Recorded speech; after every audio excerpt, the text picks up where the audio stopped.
২০০১ সালে ভূমি মন্ত্রণালয়ের অর্থায়নে লক্ষ্মীপুর সদরের চররমণি মোহন ইউনিয়নের মেঘনা নদীর পাড়ে গৃহহীন মানুষদের জন্য গুচ্ছগ্রাম নির্মাণ করা হয়। পরে সেখানে বসবাস করতে দেওয়া হয় ৪০টি পরিবারকে, যাদের মধ্যে বেশিরভাগের প্রধান পেশা ছিল মৎস্য শিকার ও কৃষিকাজ। কিন্তু দীর্ঘ ২৫ বছর পার হলেও এসব ঘর আর রাস্তা মেরামতের কোনো উদ্যোগ নেয়নি সরকার। বসবাস অযোগ্য হওয়ায় এসব পরিবারের মধ্যে অনেকে গ্রাম ছেড়েছেন।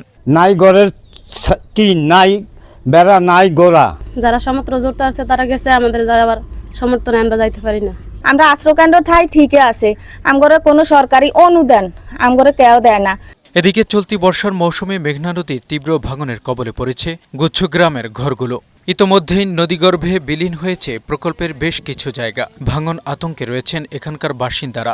অকেজ দুটি নলকূপ এবং যাতায়াতের রাস্তাটিও জোয়ারে ভেঙে গেছে। বিভিন্ন সময় প্রাকৃতিক দুর্যোগে স্কুলের অবকাঠামো ভেঙে পড়ায় ১০ বছর ধরেই বন্ধ রয়েছে শিক্ষা কার্যক্রম।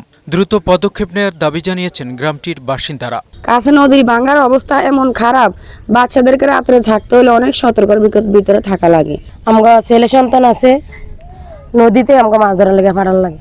একটা স্কুল নাই, একটা রাস্তা নাই, থাকা সমস্যা, খাওয়া সমস্যা, চলা সমস্যা, ফুলাইনের পড়ালেখা সমস্যা। স্কুলটা যদি থাকতে আমরা সবাই মিলে স্কুলে পড়তাম।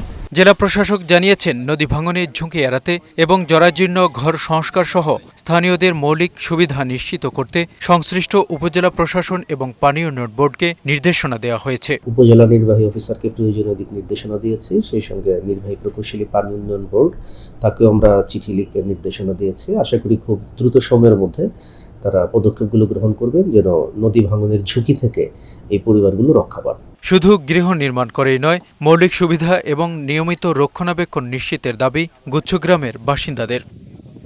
এমজে জুয়েল, বৈশাখী সংবাদ।